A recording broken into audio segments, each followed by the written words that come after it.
बालाजी किणीकर यांना उमेदवारी देण्यात आली आहे। अक्कलकुवा मतदारसंघामधून विधान परिषदेचे जे आमदार आहेत आमशा पाडवी यांना आता विधानसभेच्या रिंगणामध्ये उतरवलं जाणार आहे। कोल्हापूर उत्तर मधून राजेश क्षीरसागर यांना उमेदवारी दिली जाते आहे। पुरंदर मधून विजय शिवतारे आणि दिंडोशी मधून संजय निरुपम यांना उमेदवारी आता दिली जाते आहे। संजय निरुपम हे खरं तर मागच्या वेळेला लोकसभेला सुद्धा इच्छुक होते। काँग्रेसचा हात सोडून त्यांनी शिंदेंच्या शिवसेनेमध्ये प्रवेश केला होता आणि आता दिंडोशीची जागा त्यांना मिळते आणि दिंडोशीमधून ते उमेदवार आता असतील। ही पूर्ण यादी पुन्हा एकदा आपण बघूया। शिंदेंच्या शिवसेनेची ही दुसरी यादी आपण बघतो। याच्या आधी 45 उमेदवारांची पहिली यादी त्यांनी जाहीर केलेली होती आणि आता 20 उमेदवारांची ही दुसरी यादी त्यांनी जाहीर केली आहे। त्यामुळे साधारणतः 65 जागा त्यांनी आपल्या पदरामध्ये पाडून घेतल्यात। आता इथून पुढे पुन्हा काही यादी जाहीर होणार का आणि आणखी किती जागा त्यांना स्वतःकडे खेचता येतील हे बघणं सुद्धा औत्सुक्याचं असणार आहे।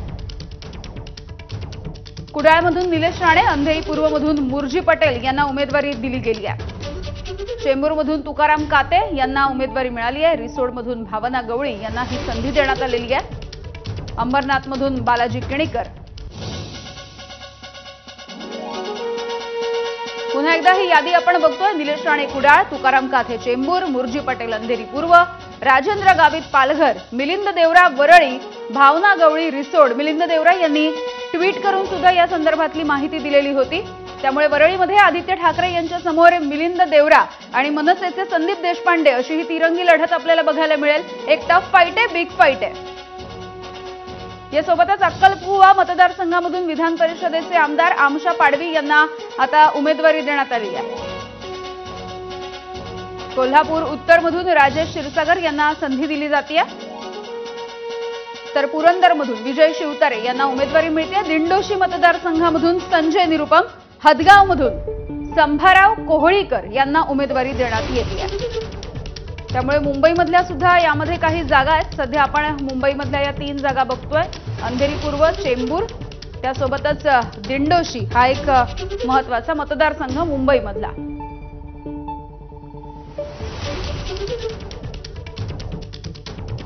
तर एकूण 20 जागांची ही दुसरी यादी जाहीर झाली आहे। पुरंदरमधून विजय शिवतारे यांचंही नाव समोर आलेलं आहे। पुरंदरमधून विजय शिवतारे यांना संधी दिली जाते आहे। विधानसभा निवडणुकीच्या रिंगणामध्ये त्यांना उतरवलं जाणार आहे। कोल्हापूर उत्तरमधून राजेश क्षीरसागर यांना सुद्धा उमेदवारी दिली जाते। वरळीमध्ये मिलिंद देवरा यांच्या नावाची घोषणा झालेली आहे। नांदेड दक्षिण आनंद तिडके पाटील यांना उमेदवारी जाहीर होती आहे। त्यामुळे मुंबईसह आणखी काही या महत्त्वाच्या जागा ज्या कोकण आणि पश्चिम महाराष्ट्रामधल्या आहेत या जागांचा या यादीमध्ये समावेश।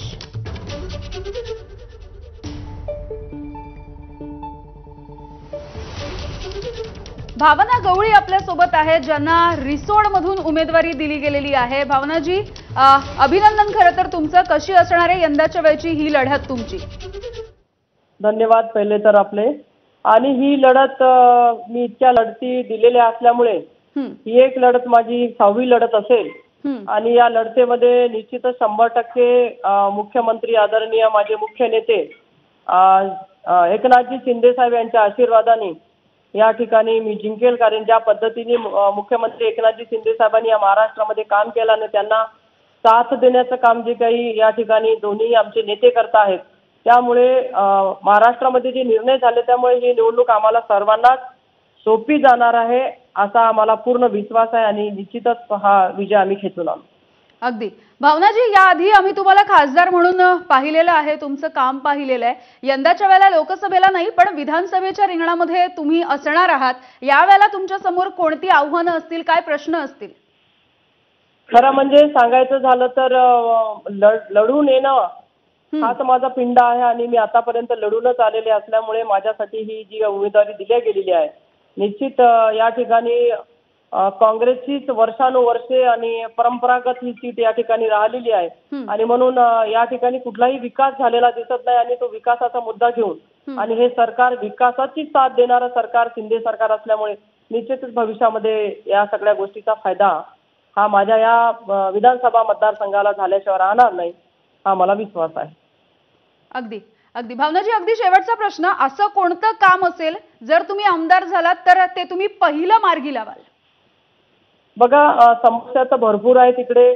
खड्डेमुक्त मतदारसंघ करणं हे पहिलं टार्गेट असेल, कारण प्रचंड रस्ते इतके खराब झालेले आहेत की या ठिकाणाहून चालता येत नाही अशी परिस्थिती आहे. आणि म्हणून पहिला खड्डामुक्त या ठिकाणी मतदारसंघ झाला पाहिजे. आणि शेतकऱ्यांचा विषय जो आहे, पानन मुक्त प्रत्येक गाव झालं पाहिजे, हा माझा अजेंडा असेल. आणि त्या पद्धतीने मी या मतदारसंघामध्ये काम करेल. छोटे विषय असतील, मोठे विषय, अर्थात आमदार म्हटल्यानंतर प्रत्येक विषयावर त्यांनी लढलं पाहिजे, काम केलं पाहिजे आणि काम करून घेतलं पाहिजे, अशी भूमिका माझी पुढच्या काळामध्ये असेल. अगदी अगदी धन्यवाद भावनाजी, आणि खूप खूप शुभेच्छा तुम्हाला. तर आपण बघतोय शिंदेंच्या शिवसेनेची ही दुसरी यादी. पुन्हा एकदा नजर टाकूयात. विश्वनाथ भोईर कल्याण पश्चिम, विजय शिवतारे पुरंदर, सुवर्णा करंजे विक्रोळी, राजेश